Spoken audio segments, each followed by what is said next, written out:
অনেকেই ব্রেকআপ করো, অনেকেই মন ভাঙে।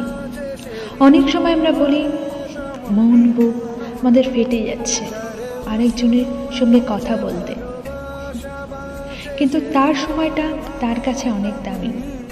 সে হয়তো তোমাকে সময় দিতে চাইছেই না, তবুও তুমি অপেক্ষা করছো তার সঙ্গে কথা বলার জন্য। তাই যে ইগনোর করছে তাকে আর বেশি ইম্পর্টেন্স দিও না, দাও না নিজেকে একটু ইম্পর্টেন্স, দেখোই না কী হয়। মিষ্টি মাধুরী।